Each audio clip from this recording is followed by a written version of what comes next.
After years of peaceful existence on the distant planet Valoria, Questar and his people were forced into battle. The power of their step crystal ripped a hole in the fabric of time, sending them backward to prehistoric Earth. Unaware that at the same moment the evil Emperor Krulos was plotting to capture the step crystal with his own grotesque Rulan forces. And so, the battle continues in a new place and time with Dino Riders.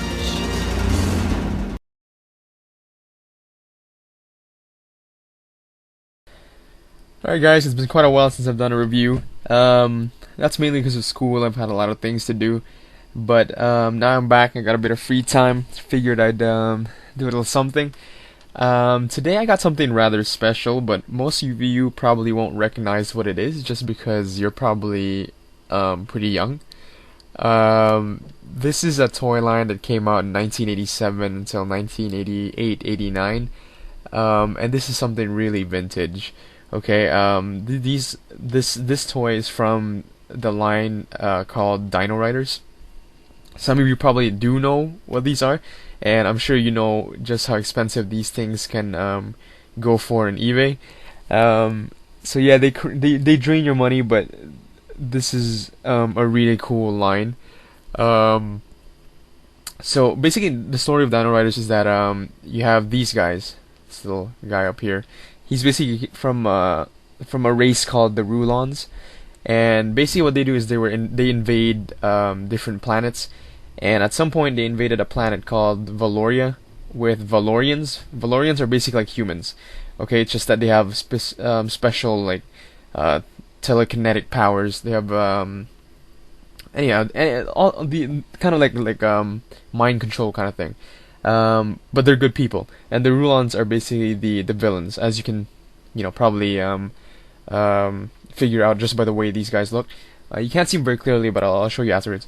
So yeah, the Rulons invade Valoria, and the Valorians basically take a ship and they escape. Well, a few Valorians escape on a ship. They get pursued by the Rulons. They have like a huge battle in space. But what happens in the end is that the Valorians have a crystal called the Step Crystal, and with that crystal they can basically teleport through time, and so that's what they do. But what happens is that the Rulons had a tractor beam on them, and so when the Valorians teleport, the Rulons get teleported with them. Okay, so they end up on Earth basically, but like 200 million years ago, back when the dinosaurs ruled the Earth. And so they crash land on Earth, and basically the battle continues there.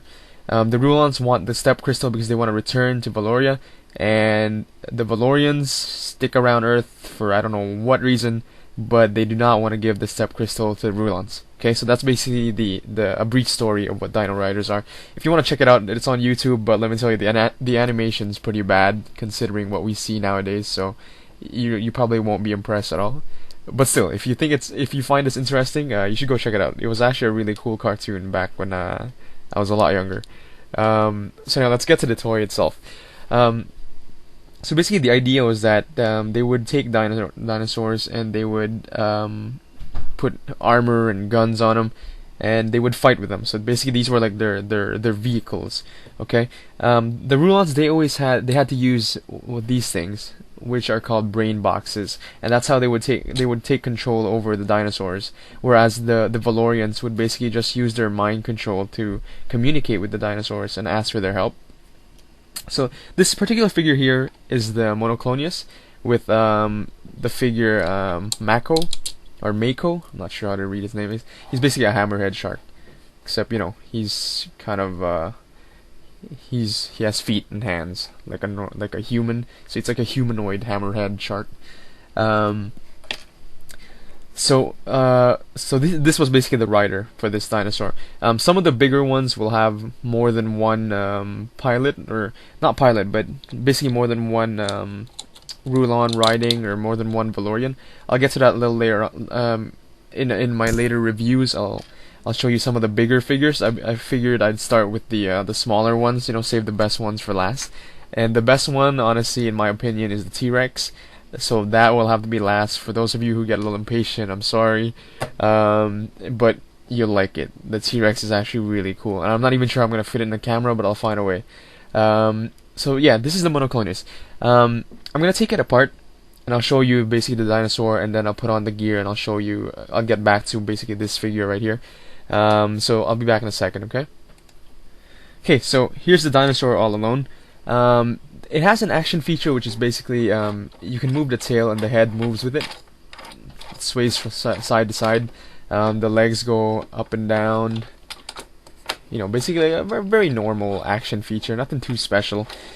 The bigger ones will have electronic walking function, and that's pretty cool. Some of them are actually really cool. But as for this figure, it's cool. It's a cool figure. You know, it looks like a Monoclonius, but you know, action feature is really nothing special. So as for the dinosaur itself, that's pretty much all you gotta see. So now I'm gonna put on some of the gear. Okay, so start out with the brain box here to take control of the dinosaur.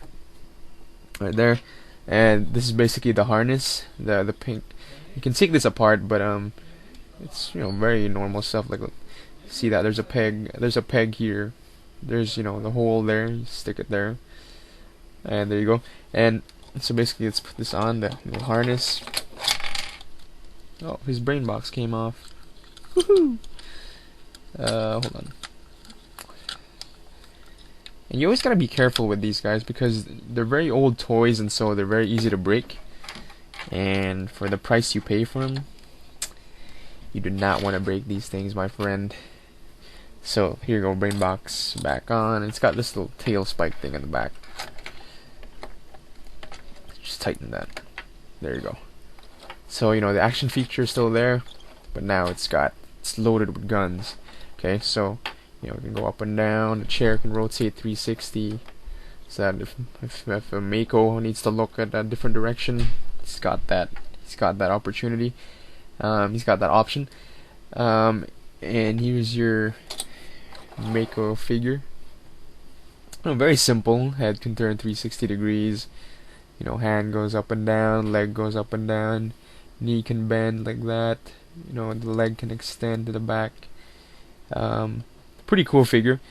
And he comes with a set of weapons. So here you have like a triangular shield. You can clip on his hand because the other side is just like that. It's like a clip. So you just clip it there. You can give him like a mace. See that? And you can go. He doesn't actually hold on to it. It's kind of cheap. It kind of just clips on to his wrist like that.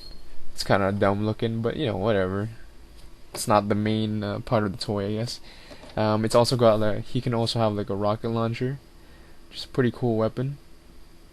You know, but they're very simple weapons. They're all red. The Valorian ones are all silver. I'll show you that when I get to another figure. He's got binoculars here, which is kind of funny in this guy because his eyes are all the way on the side, but the binoculars are as if they're for, you know, normal human being eyes. So I don't know. I guess didn't think about that, but who cares, right? So yeah. After that, you can basically place your Rulon on your dinosaur, and you're ready for war against the Valorians. So that's pretty much all I gotta show for this figure. I'll just do a little 360 here. So that's the front. Let's turn it around. So yeah, as you can see, it's a pretty cool figure. Oh, the figure is all hard plastic, so if you drop these, they will break. So you gotta watch out. So yeah, that's pretty much it for this guy. Watch my next ones because you'll see the bigger ones. The next one will probably be the Dimetrodon, which is a really cool figure, so you don't want to miss that. Alright, so I'll see you guys later.